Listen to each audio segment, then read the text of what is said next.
আমি ওই দিন দেখলাম শাহ আলী বুগদাদি রহমতুল্লাহর মাজারে এক মহিলা মাজারের চত্বরের ভিতরে শাহ আলী বুগদাদি রহমতুল্লাহর ব্যানার লাগায়া সে পুরা নায়ক নায়িকেরা যেমনি ড্যান্স দেয় এই ড্যান্স দিয়ে দিয়ে সে মুর্শিদি গান গাইতেছে। এটা হারাম, এটা চলবে না, এটাকে আমি সুরক্ষা করে ছাড়বো ইনশাল্লাহ।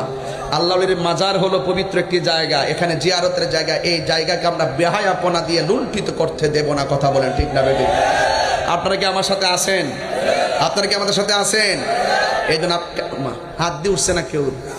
আরে সারছে রে তোর এলাকার তো দিয়ে যেভাবে চলে রে, একটু হাত তোলেন, হাত তোলেন, হাত তোলেন, হাত তোলেন।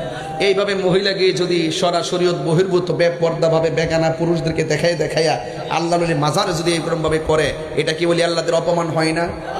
এটা কি আমাদের সুন্নি জামাতের অপমান হয় না? এদের আমি বলবো আমরা একটা এরিয়া দিব, যে এরিয়ার ভিতরে কোনো নাচ গান চলবে। তোমরা যদি একান্তই বাংলাদেশের নাগরিক হিসেবে বাক স্বাধীনতার নামে করতে চাও তাহলে দূরে যাইয়া করো। হ্যাঁ ঠিক আছে, ঠিক আছে কি না?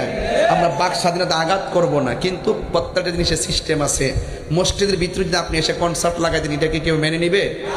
সাবধান, সতর্ক থাকবেন আপনারা।